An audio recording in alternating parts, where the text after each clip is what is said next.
Good evening, Florian. Good evening. Right, so let me introduce your next speaker who you're already seeing on screen. Our next speaker is Florian Bay, our immediate past district director, and tonight is exploring the impact of COVID on Toastmasters and what it means for organization both now and in the coming years. Those who know Florian know that he's well versed in introducing new initiatives at Toastmasters, so who better place to discuss this topic? Similarly to Vanessa, is going to give us a presentation for about 20 minutes, and then there'll be a Q&A. So have your questions ready and do populate them in the chat, and I'll pick them up later on. So please give a warm round of applause for our second speaker, Florian Bay. Thank you very much, everybody, and good evening. It's great to see so many people on the line keen to explore the topic with me. This is going to be an interactive presentation. So I will be asking you questions, and we are going to have some time for discussion at the end. There will be quite a bit of numbers in this presentation, but I've presented them in a way that is as simple as possible. But let's get started. Remember this, in-person meetings, the great fun that we had, and the creativity that we started to have in terms of replacing handshakes towards the end. This is from the last ever in-person meeting I attended in Spirited Speakers, and they decided to replace handshakes with bum shakes because less transmission of bacteria and so on. It was good fun in its own way. I do look slightly embarrassed in the picture, but hey, it was part of the fun. A week later, this was the new reality. Online meetings with people as small dots on the screen. And it has been that way for over a year now. We would never have expected that things would last for so long initially, but it has been that way for nearly over a year now.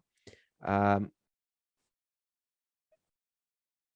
not sharing, yes, because screen sharing is disabled.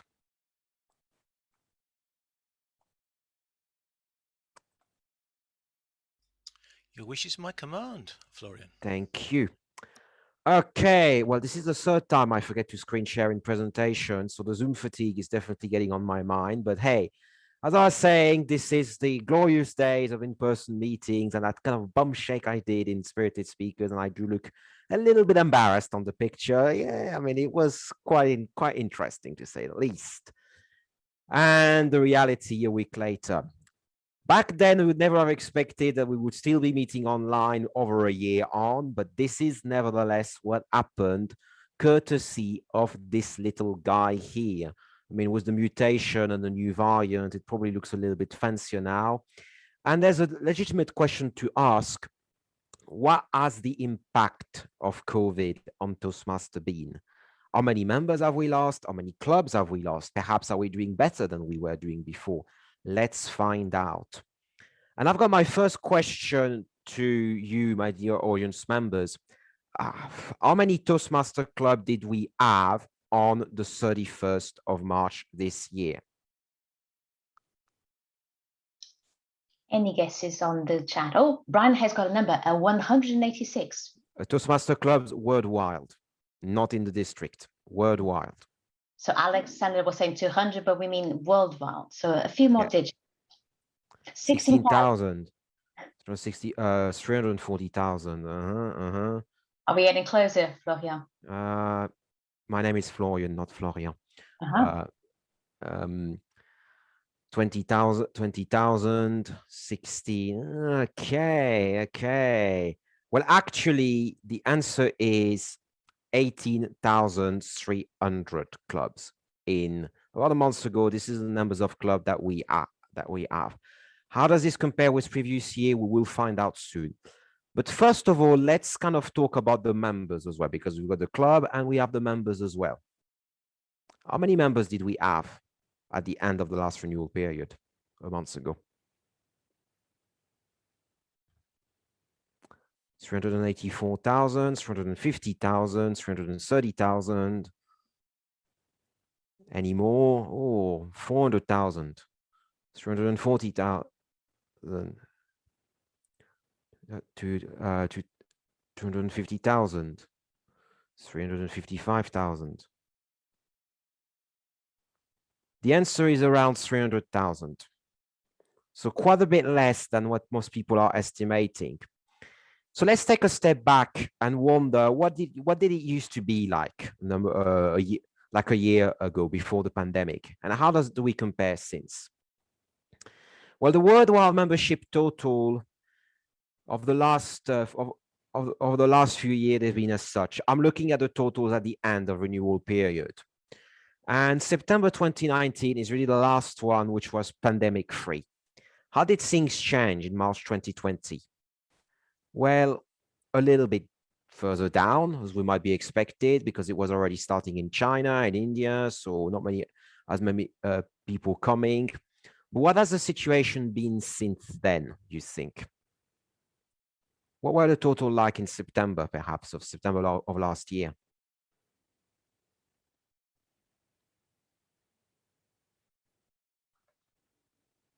Oh, 325K, 260.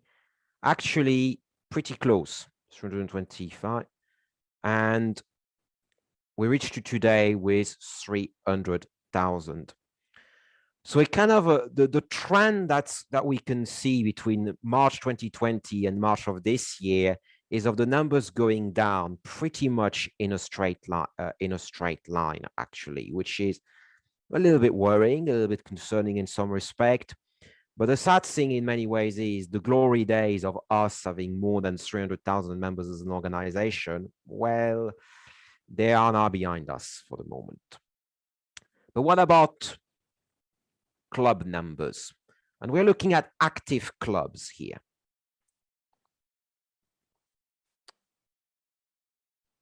This is what they've been up to 2019. What were they? What do you think they were in September and March of this year? September 2020 and of March this year? Going down, going up? What do you think?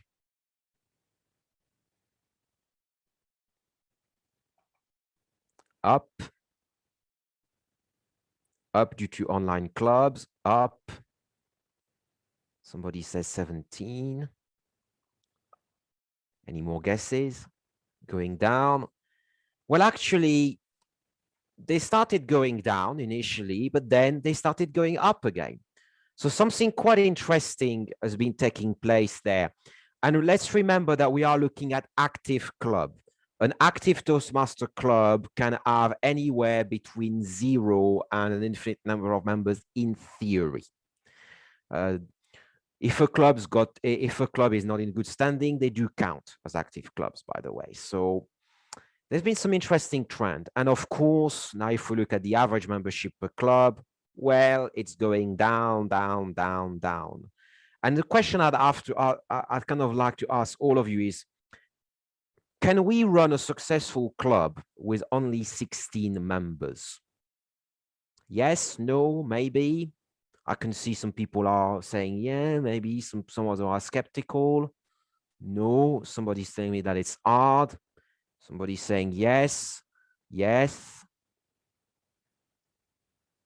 You can, but it's not easy to fill role. The bottom line I'm getting is it is possible, but not as easy as when there used to be around 22 members. But now you might be wondering, membership retention, what has we been doing? Are we perhaps not as good as retaining members now, which is why we're losing so many members? Are a lot of people leaving us due to COVID? Well, it's quite interesting because there is a bit of a trend of the March retention always being higher than the September one, most likely because we're kind of over halfway through our role. We're just a little bit better at retaining members. We know more what we need to do. But in March 2020, just not so great at it. And September, again, not so great. So you might be wondering, well, the renewal that are just gone, surely we must have been quite bad. And actually, the numbers are some of the best ever in the history of the organization. So we seem to have gone better at retaining members despite the pandemic. But now you might be wondering, Florian, something's not quite right with your numbers there. You're telling me that we're getting better at retaining members, but we are losing members at the same time. So what's going on? You're probably looking at completely confused, just like this poor little kitty here. What is going on here? What's going on is that we're not as good at recruiting members as we used to be. This line kind of looks at, compares the fraction of how better or worse are we at recruiting members in 1 month compared to the same months a year ago. And if we look initially at 2019, just before the pandemic, we were kind of doing a little bit better compared to the year before, sometimes a little bit worse, but it was okay. But immediately as we head towards the pandemic period in March 2020, the numbers started dropping down like a stone. And we could only recruit about half to 40% of the members that were recruited in previous years. And that is pretty much the case until now, when we're starting to go back up again, because a year ago, that's when our numbers started going down effectively.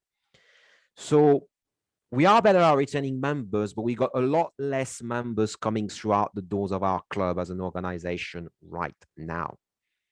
And that's a major challenge for us. But what about some other things? What next, you might be wondering, for the organization? Numbers are going down, and where do we go from here, basically? Well, first of all, we're going to need to do a lot of work in rebuilding the organization. We've got to rebuild our membership base in everywhere in the world at all clubs. Let's bear in mind that the numbers I've shown are average for the entire organization. What's the situation here in District 91? It is pretty similar. It's not necessarily as bad in terms of drops, but it is a pretty similar situation, all things considered. And to give you an idea, at the end of March 2020, we had an average of 31 members per club. It has gone down to 22 since then. So quite a big loss for us. Nearly a third of our club's membership strength wiped out overnight. Just imagine that, 10 people in the club lost. So we're going to have a lot of work to rebuild when we go back in person, potentially. But there's also another problem that's kind of starting to emerge across Toastmasters, which is the rise of the living dead clubs, that is.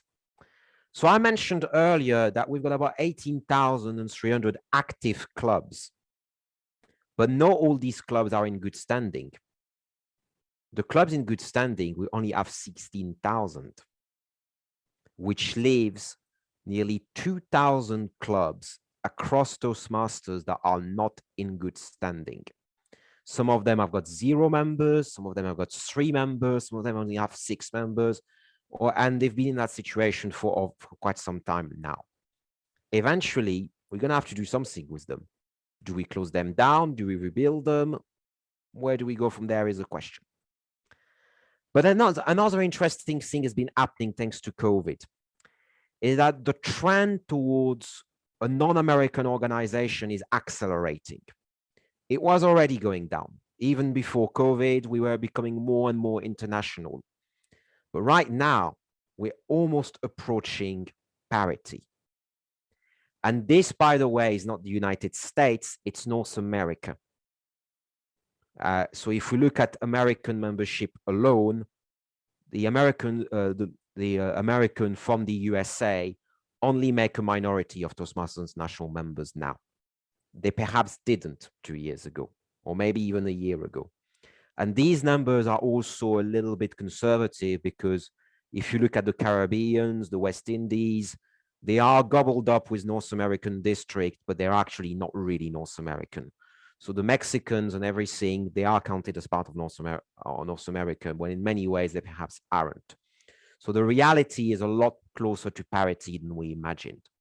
COVID has significantly accelerated that trend. In a year's time, the gray will probably be higher than the blue. And I think that as an organization, we have some tough decisions ahead of ourselves. Technology. We've all had our frustrations with Pathways Basecamp. I've had some recently when I was trying to submit something. But also, I mean, for the leaders, with all the multiple systems, we've got Easy Speed, we've got Basecamp, we've got Club Central. Is it not time to bring everything together? Training for leaders. I got trained when I was on the district trio. Everybody received training, but is it really of the standard and the quality that we need going forward, especially to tackle a pandemic and things like that? Some districts in North America have got now less than 50 clubs. Should we shut them down? Should we let them continue? It's something to discuss. Different tiers of clubs. Could it be that the way forward is going to be to put the hybrid clubs and the non-hybrid clubs in different as different tiers, and maybe people joining like an elite tiers of club that has 40 plus members and so on, they might pay a bit more, but they might get a different membership experience. Maybe something to explore. And my last one, I'm calling hybrid meetings a Pandora's box here, but in many ways they could be. Let's imagine a club that meets in central London, but where a third of the membership are international members based overseas. What happens if one becomes the club president and is not really able to attend meetings in person and meet the members in person? What happens if one of these members competes and needs to go to the area contest, but the area contest takes place in person? There are a lot of unanswered questions with hybrid meetings just yet. And we might very well be opening a Pandora's box if we go down that route. Does it mean that we need to go back to the old school way of meeting only in person? Maybe. Does it mean that we need to alternate online and offline meetings? Maybe. But there are a lot of things that we need to consider, and we are barely scratching the surface there. But now, my dear audience, the question is up to you. What do you think is going to happen next? What do you think the future of Toastmasters is? And let's have a bit of a discussion now. I can see the chat, but Sonia, obviously you can, you're very welcome to pitch in as well. Can you see the questions on YouTube and Facebook, Sonia? I cannot, no. Okay, so there might be some there, but I will leave you with the Zoom chat and I'll check the others. yes, please do. So go ahead, you can ask a question, you can make some suggestion. I'm very open-ended in the way I imagine this. I have a question, Florian. Yes. There's a lot of new members that I've had the chance to meet that have only experienced the online version of Toastmasters. So they have never even held a speech in person in front of a live breathing and audience with beating hearts. Yeah. And I wonder what's going to happen to them, because many join because of the online platform, because they feel more comfortable in this setting, because they feel like home, because they don't have to be very close to a large group of people and so on. So I wonder if there's going to be another setback once we have the chance to meet in person. What's your take on this? I'm very interested in hearing your take on this. My take on this is we are in a damned if you do, damned if you don't situation. Damned if we go back fully in person, we will lose these people.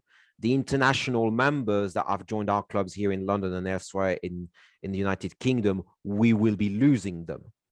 So therefore, we're going to lose people. But at the same time, if we say, well, we're going to stay online, we will lose the people that want to go back in person. And then if we go down the hybrid route and you look at the 16 members per club on average, does that club has the resources financially and expertise and manpower wise to run hybrid meetings? Maybe yes, maybe not. What happens if you run hybrid meetings, you've got 10 people in a physical meeting room and only 2 people dialing in online? Is it worth it in this instance? Yes, no, maybe. Damned if you do, damned if you don't, which is why my personal opinion there is that the way to go for clubs will be to alternate in-person meetings with online meetings, which might mean that our clubs, they would need to consider meeting every week or meeting 3 times a month to make it possible. That's my own opinion of what could be a way forward. Time will tell if it happens or not. And I can see somebody said, Siri Chai, my club in Munich has new members from Berlin because we're meeting online. If we go back to meet in person, we will lose them. Damned if you do, damned if you don't. Florian, can I say something? Guy? Yeah, Guy, of course you Hi, can. how you doing? I think my feeling is that the fundamental reason why most of us joined Toastmasters was to practice speaking in public. And so to cloud and confuse the kind of the brand of Toastmasters like that, with each club trying to get this wonderful sweet spot, is going to confuse people. So my feeling is that we'll probably find ourselves going back to in-person meetings, but with specialist online clubs who exist. So we do have a choice, and perhaps a subscription fee to the online club could be reduced so that then people can have a choice of being members of both. Yeah, this is exactly what I mean by having different tiers of club. This could very well be a way to go. I mean, it would happen de facto because in-person clubs would charge more because they would need to pay for the venue. So the Toastmaster fee they charge are the same. It's still $7.50 a month that they have to pay to HQ. But on the top of that, they will need to pay more for their venue. What am I doing with the info suggestion I collect? It's a collective brainstorm, Svetlana. I'm not really planning to do anything with it. Can't you have hybrid meetings with some people live and some people on Zoom? You can, Milika. The question there is, who's going to be looking after the technology? Who's going to be looking after the camera, the microphone, the equipment? Do you have a room where you can set up a camera and set up a screen so that people online can see people offline and vice versa? There's a lot of questions that needs to be answered with regard to hybrid meeting. It's possible, in theory, an hybrid meeting can be run with only a smartphone and a projector screen. In theory, is the quality going to be great? That remains to be seen. And Flora, we currently have people watching on YouTube and Facebook, but no questions from them Okay. yet. I'm still going through the chat. I do have another question for you, Florian, if I may. Yes, go ahead, Panos. I've visited a couple of clubs lately, zooming in and out around the globe, and I was suggested to become a member. And the argument they used, like a USP, is join our club because we don't charge anything on top of the TI fees, the fee that goes directly to the TI. And they are planning on doing that in the future. So part of their unique selling proposition is that they will not be charging any club fees. Now, wouldn't that compete with clubs that I might want to join, but they will have to be charging club fees? You see, it's somehow this kind of, it's a disparity that might cannibalize the market, as I see it. Now, it is. Yeah. It is. I mean, there's the competition on membership fees has always been there. Even when we were, even a year and a half ago, you had some clubs in London that were more expensive than others. And you had some clubs in London that were only charging the Toastmasters fee because they had access to a free meeting venue. So that has always existed. But now it is even easier to shop around, so to speak, because all you need to do is you need to find a club that meets at a time where you're available. And if you find one, you can just shop around, try different one. If it's cheaper, if it's more expensive, and so on. You can already do you can already do that shopping around if you want to. Florian, I asked because yes, I think it's an excellent opportunity. If you start a conversation now and discussions, why not continue at least in region 10? Because that's something which naturally has to be on the agenda of almost every club, not speaking about areas, divisions, and districts. So it was with the purpose, if this is the beginning of discussions of finding the way, because we cannot describe it now. We can only guess, and we are gathering the experience. So that would be an excellent idea to have the start of learnings and sharings between members. I mean, it's definitely something we could pursue at the scale of Region 10, because we already have some clubs in Region 10 that have done hybrid meetings. I have been to some hybrid meetings in Region 10 in Poland a few months ago. It was an interesting experience. I mean, we are in District 91. We've got a committee that's looking at hybrid meetings, so we kind of produced some recommendations already. I've written about these on my website as well. But what I kind of want to discuss here tonight as well, it's more hybrid meetings. That's one topic for discussion. But what about the other things? Are we ever going to go back potentially to close to 400,000 members? Do we need to make some tough decision as an organization? Because it's a much broader issue than just hybrid meetings, in my view. Exactly, and I didn't only meant hybrid meetings, but discussions on COVID. Because we talk about consequences of COVID on the health, but we did not yet discuss how this leadership health was affected. Yeah. So that was not only about hybrid, it's general, the point. So yeah. For me, it will be reasonable if that would be the first step, and then few others will follow up. So if you are considering this, that's the point. It is interesting what Svetlana is mentioning on the leadership health. There has been a few themes in leadership this year. First of all, a lot more people burning out in the last, a lot more leaders at all levels of Toastmasters burning out in the last 12 months. Many more disciplinary issues in the last 12 months. I'm talking across the organization there. People lashing out, being fed up, and so on. Team building at all levels, be it the club level or the district level for leaders, has become significantly more difficult. You can do online team buildings and remote team building to an extent, but it's not as easy as doing it in person. You cannot have a conversation over a drink at the bar, for example, right now. You could replicate it, but all these things are far more challenging now. Some people, some leaders have managed to tackle it, some don't, some not. And it's, and I think there's a lot to be said about the fact that nobody expected things to go so long. I remember when we moved on, I'm like, yeah, maybe in September we'll be back in person, and then everything will be back to normal. But it has gone on for longer than we expect. Let's talk a worst case scenario. You got one of these COVID variant that takes over.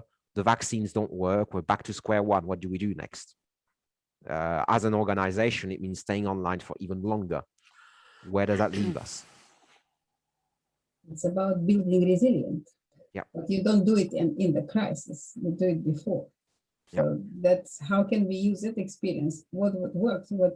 What could be developed further, and what should be no-go? Because if you read Google's example now, they insist that people come back to office. Yeah. So they were first protagonists of saying you can work from home when everybody was at work before COVID. Now with the COVID more or less under control, now they insist that you have more time in the office. So there is something we can look around and shop around and see how this can be adjusted to Toastmasters. And probably the countries from country or region from region will differ, but some small things, basic things will probably be the same. Yeah. So, hi Florian. Hi, It's Nikki. Nikki. How are you? I'm very well. Always lovely to see you, Nikki. Thank you. So I'm listening with interest, and I think one of the things with what we do is it does depend to a large degree what is going to happen with the rest of industry. Yeah. I wasn't aware that Google had said that in Europe people need to go back. But as you know, I don't live in Europe. I live in a much more underdeveloped country, and at work at the moment, it's the same in the Middle East, and it's probably the same in in India and countries like that. It's really, really difficult for a lot of people to work at home because they live in homes that have much bigger household sizes. They don't necessarily have even a private space. They also don't necessarily have the same level of internet. connectivity. Now, I work for a global organization. It's a German-based company, and the organization is pretty split in terms of whether they want us to go back and whether staff actually want to go back or not. So, I mean, I have heard that companies like Unilever and the organization where I used to work prior to where I'm working now, they've actually closed their office in Johannesburg. And then people are never going to go, well, they don't predict that people are ever going to go back.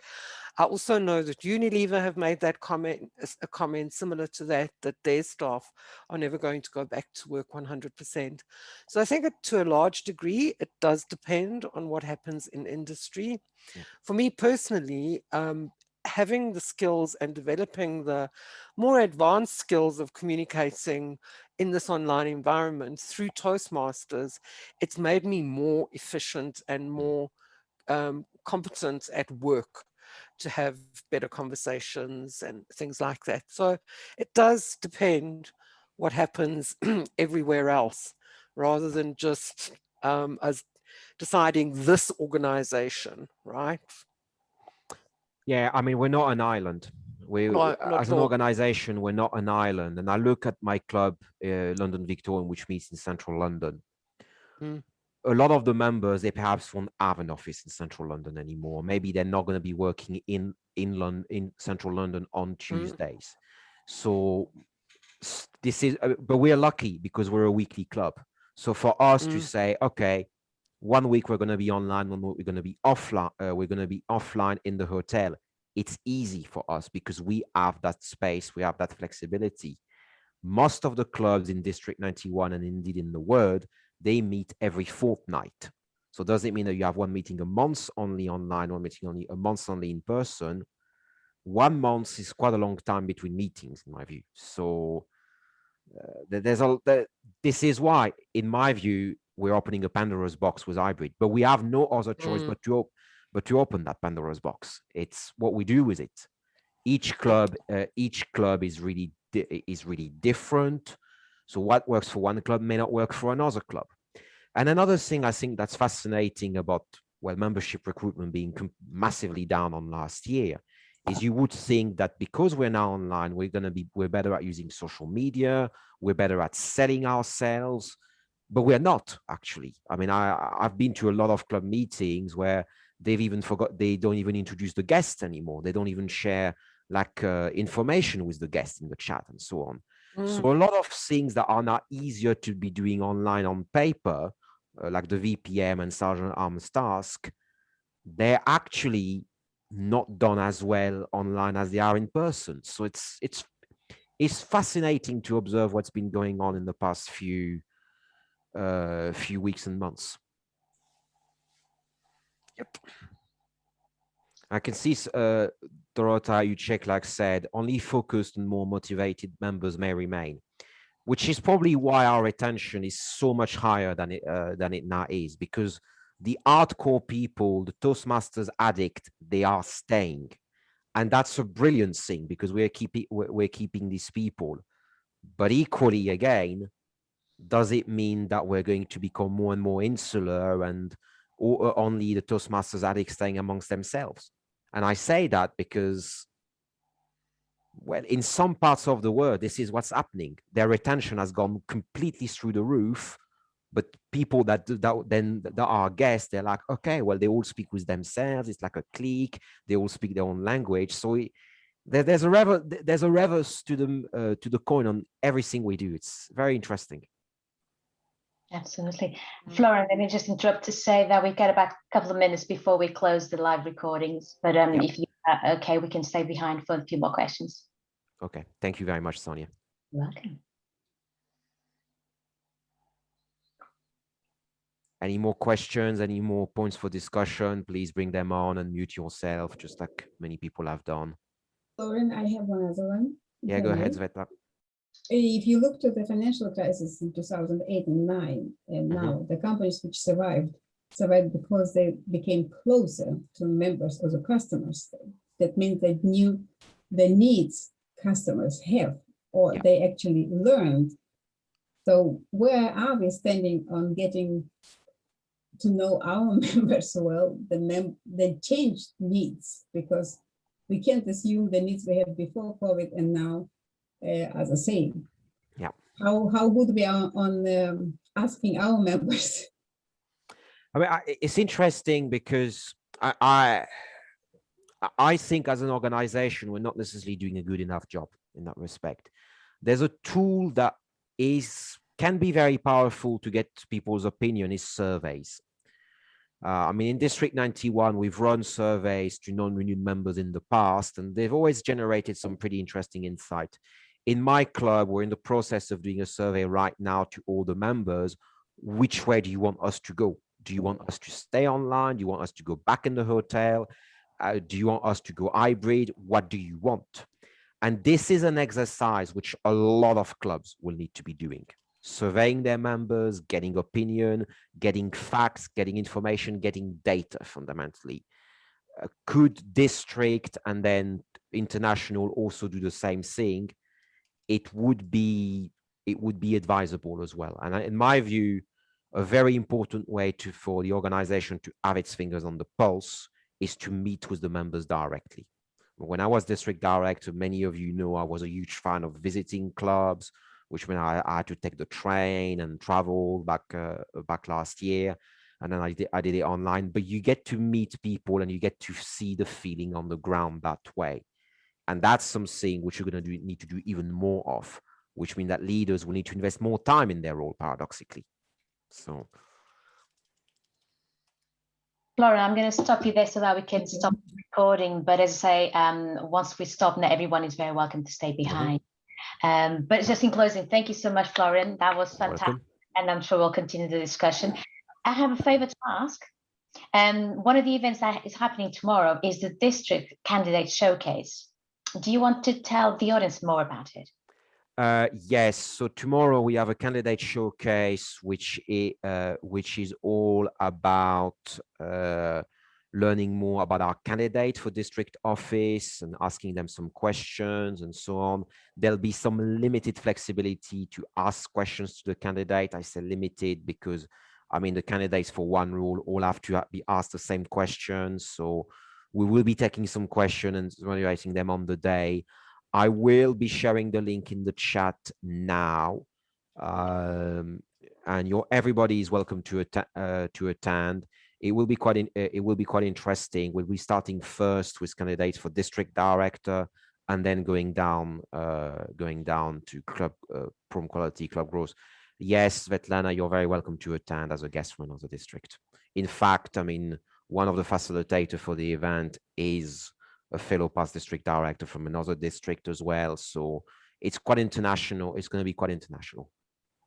Fantastic. And what time is it at? We're going to bang the gavel at 7 o'clock and we would be done at 8:45.